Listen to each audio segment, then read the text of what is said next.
Magandang umaga mga boss. Araw ngayon ng Sabado.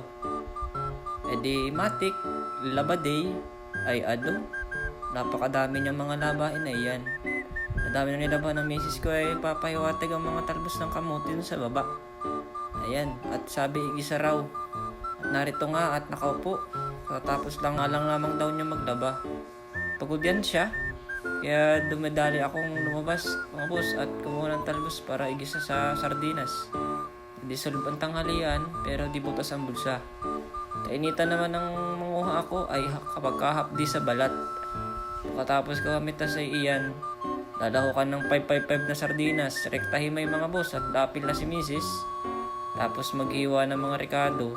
Kahit walang sibuyas, palag na yan. Bawang at siling kinumpas ay ayos na. Ginisa na ang bawang at sili, sabay na iyan at madalian na. Sabay buhos ang 555 na sardinas, lagyan ng konting tubig. Diyan na rin sa lata para may lasa. Timplahan ng mga pampalasa tulad ng magic, asin, toyo, sabay takpan. Yan at kumulo na, pwede na ilagay ang star of the show, ang talbos ng kamote. Takpan natin yan mga insan at mekos-mekos lang natin yan mamaya-maya. Sabay tono natin ng mga lasa. At yan na ox na yan mga pare ko eh. Wala na ngani-ngani mga baya, pwede na lumabon, sagad at tapil na.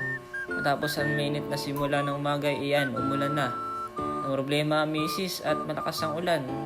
Sabi ko mamaya ko na problemahin at tayo kumain na muna. Tara mga pare ko kain.